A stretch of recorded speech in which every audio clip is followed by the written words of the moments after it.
नमस्कार शिक्षणप्रेमी मित्रांनो, मी डॉक्टर रमेश चौधरी. शिक्षण सखा या यूट्यूब चॅनलवर आपलं हार्दिक स्वागत. केंद्रप्रमुख मर्यादित विभागीय परीक्षा 2025 अंतर्गत 3 आणि 4 फेब्रुवारी या 2 दिवशी 3 सत्रामध्ये 3 तारखेला आणि 3 सत्रामध्ये 4 तारखेला असे 6 सत्रांमध्ये परीक्षा होणार आहे. ही परीक्षा कम्प्युटर बेस्ड होणार आहे. त्यामुळे कम्प्युटर बेस्ड परीक्षेसाठीची आपली तयारी झाली असेल, पण नेमका अभ्यास झाल्यानंतर परीक्षेला सामोरे कसं जायचं या संदर्भात मी आपल्याला आजच्या या व्हिडिओच्या माध्यमातून मार्गदर्शन करणार आहे.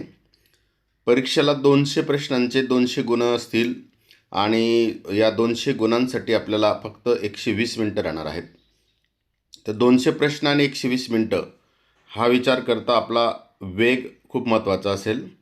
मग याच्यात पहिला पेपर जो असेल आणि दुसरा पेपर असेल तर दोन्ही पेपर एकत्रच असल्यामुळे आपल्याला यापूर्वीच्या व्हिडिओमध्ये सांगितलं आहे मी की कशा प्रकारे एकत्रित प्रश्नपत्रिका आपल्यासमोर स्क्रीनवर येईल. परंतु घटकन्याय जर आपण थोडासा विचार केला तर सर्वात जास्त वेळ बुद्धिमत्ता आणि अभियोग्यता या घटकासाठी लागतो आणि याच्यातले उपघटक हे खूप वेळखाऊ असतात. तर आपण या परीक्षेला सामोरे जाताना काय तयारी केली पाहिजे याबद्दल मी आपल्याशी बोलणार आहे. तर बुद्धिमत्ता आणि अभियोग्यता या दोन्ही घटकांमध्ये 100 प्रश्न असतील. अभियोग्यतामध्ये जे तार्किक क्षमतेचे प्रश्न असतात यांना खूप वेगाने सोडवणं अपेक्षित असतं आणि याच्यात वेग आणि अचूकतासुद्धा महत्त्वाची असते, म्हणूनच वेग अचूकता हा घटकसुद्धा तिथे आहे. भाषिक क्षमता इंग्रजीच्या त्याच्यात काही प्रश्न आपल्याला विचारले जातील. कॉम्प्रिहेन्सिव्ह प्रश्न असतील, एखादा उतारा असेल त्याच्यावर प्रश्न असतील. तशाच प्रकारे भाषिक क्षमता मराठी असतील की आपण आकलनावर आधारित कशा प्रकारे उतारा वाचन करून त्याच्यावरचे प्रश्न उत्तर देऊ शकतो या संदर्भात काही प्रश्न असतील. नंतर अवकाशी क्षमतेमध्ये सुद्धा आपल्याला काही प्रश्न असतील, ज्याच्यामध्ये गणितीय किंवा बुद्धिमत्तेच्या दृष्टीनेच काही प्रश्न असतात. कल, आवड, समायोजन आणि व्यक्तिमत्व यावर आधारित सुद्धा काही प्रश्न असतील. तर या प्रश्नांना बऱ्याचदा वेळ लागण्याची शक्यता असते, म्हणून आपण वेगाने हे प्रश्न सोडवणं आवश्यक असतं. तसंच बुद्धिमत्ता हा जो पार्ट आहे या पार्टमध्ये सुद्धा आकलन असेल, वर्गीकरण असेल, तर यामध्ये बऱ्याचदा वेळ जातो की वर्गीकरणाच्या याच्यामध्ये नंबर सिरीज असेल, अल्फाबेटिकल सिरीज असेल, वर्गाची सिरीज असते, घनाची सिरीज असते. याला आपल्याला अचूक वेळेमध्ये कसं उत्तर शोधता येईल, कारण प्रत्येक प्रश्नाला साधारणतः 40 सेकंदाच्या आत आपल्याला उत्तर सोडवणं अपेक्षित आहे. समसंबंध, तर समसंबंधावर पण अल्फाबेटिकल असतील किंवा न्यूमेरिकलवर प्रश्न असतात आणि या संदर्भात आपल्याला समसंबंध तात्काळ शोधता आला पाहिजे. या दृष्टीने आपण या तयारी करा.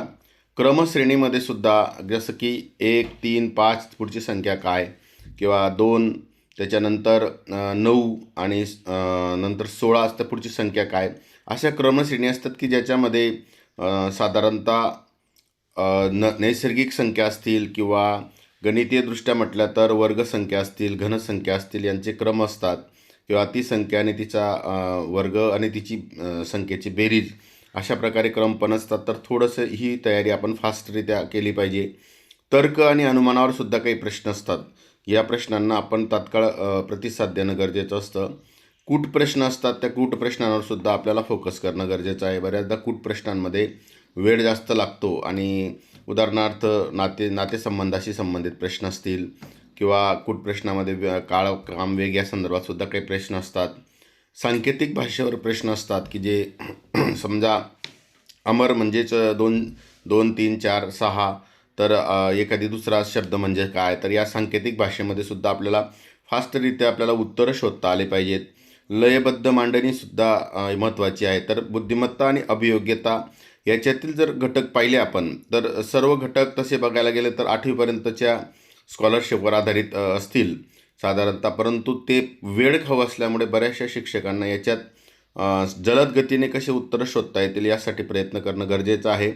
तर बुद्धिमत्ता आणि अभियोग्यतासाठी थोडीशी फास्ट तयारी करा आणि परीक्षेला सामोरे जा. सोबत आपण कच्चं काम करण्याचा प्रयत्न करा, अंदाजाने उत्तर लिहिण्याचा प्रयत्न करू नका. तर या संदर्भात आपण थोडीशी तयारी आज उद्यामध्ये आपल्याला करता येणं शक्य आहे, म्हणून मी आजचा हा खास व्हिडिओ आपल्या परीक्षाभिमुख आपल्याला देत आहे.